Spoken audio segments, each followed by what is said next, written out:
Добър вечер! Вие сте с новините и днес ще ви представя това, което нашите приятели от Озон ни подариха в помощ на независимата, истинска и качествена българска журналистика Acer F15, който ще разопаковам за първи път пред вас. Ще си запазя пликчето за по-нататъчни ревюта, когато ми подарят много по-хубави неща. Малко е трудно, защото е опакован изключително качествено с неръждавейка картон. Така, виждаме в кутията листовки. За радост те са листовки с техническа информация, не са предизборни брошури за изборите. Има и диск, в него има драйвери и както винаги къши, българска естрада, Панайот Панайотов, моят любим певец, също е там, има някакъв букет, китка, хубави песни. Кабели, не един, а два. Вкарвате единия кабел в другите, имате по-дълъг кабел. Ако работите в парк или някъде другаде, е много полезно да имате дълги кабели. Както и в живота е добре да имаш дълги неща. Преминаваме към самия лаптоп, който е опакован първо в две такива неща, които са като за яйца. В това върват яйцата от свободните кокошки, щастливи кокошки, значи това е един щастлив лаптоп. Ще ги запазя. Самият лаптоп идва в калъвка от възглавница. Това е много полезно, ако нямате собствени калъвки за възглавници. Тя е с HEPA филтър срещу фини прахови частици в София. Много важно лаптопа да няма астма. Освен него, аксесуарите в кутията са чорап с Сотир Цацаров. Чорапа не знам за какво се използва, може би пише в драйверите. Наръчник за употреба на македонски език. Ще го прочета за 8 минути. Кутия. А сега да преминем към самия лаптоп.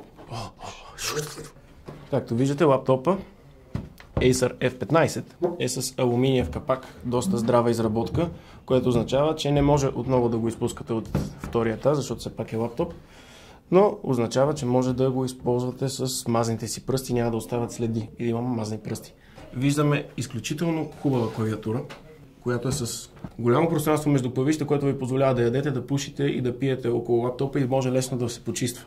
Това е изключително важно. Взеха ми хартийката и трябва да ми я върнат, защото не знам какво трябва да прочета още, защото всичко е по сценарий.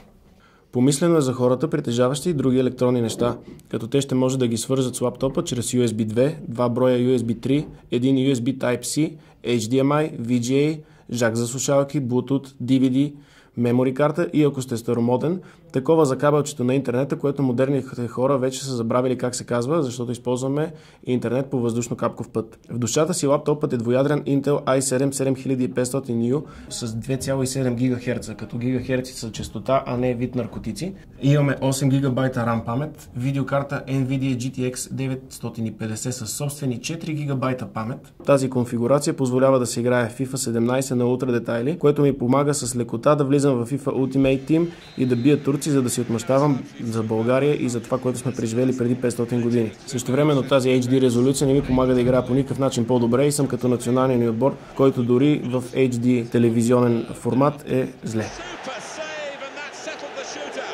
Звукът е силен.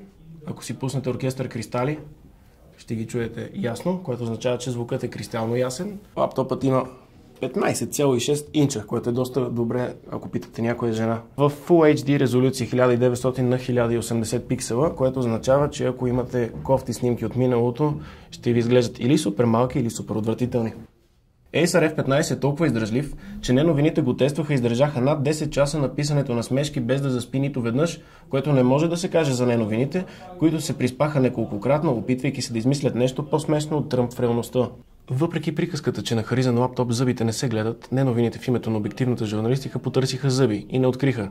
Ето как да защитим лаптопа си от киберзаплахата на руските хакери. Ще увеличим продуктивността на Acer F15 по този начин. За всеки потребител на мултимедийни технологии е много важно да има добър спелчек. Ако 1 терабайт хард диск не ви стига, може да складирате своята памет в облаците, а допълнителна сигурност може да ви даде нашият приятел с дъщеря българка Иванка. Това е лаптоп Acer и той ще си остане лаптоп Acer.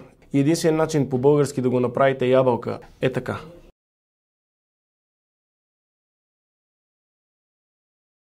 Заключение. Acer F15 звучи като изтребител. Ако искате лаптоп, вземете си го. Ако не искате лаптоп, вземете си го за всеки случай, защото може да ви се прииска по никое време. Все пак ще имате лаптоп като не новините.